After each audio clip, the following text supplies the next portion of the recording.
let's also tell the there's story no question about of this that. healthcare system. That's all. Obviously, there's a much bigger debate to have about the healthcare system. But Tommy, it was inevitable that the finger of blame would eventually turn to one person. Let's take a look at this clip.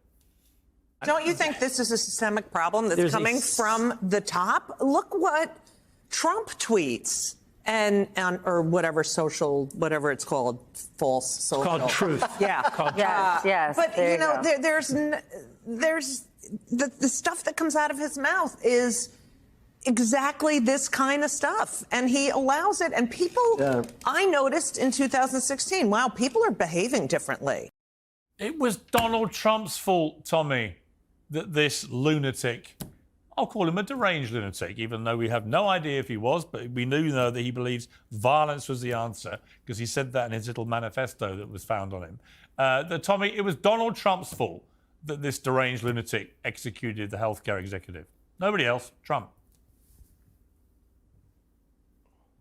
Yeah, this obsession with Donald Trump is quite frankly really unhealthy. And I hope that members of the mainstream media and these pundits, I hope that they seek help immediately, because everything in their mind always goes back to Donald Trump. They eat, sleep, breathe Donald Trump. I think they're bigger fans of Donald Trump, quite frankly, than I am. But, you know, I don't see a different attitude that's dark and dismal in this country. I actually do see what is legitimate joy in this country about Donald Trump being reelected and sitting as our president-elect currently. And I think that the majority of the American people echoed that on November 5th. But there's just the obsession that everything has to be Trump's fault. Of course, everything bad that happens is blamed upon Donald Trump. But this shtick is getting old, Piers, because we've got Donald Trump not only winning an election, winning the popular vote, making great gains across demographics. You can't hate everyone all at once, everywhere. And the Democrats and these media hacks, they're really going to have to reckon with that, because the majority of the American people are not on their side, as evidenced by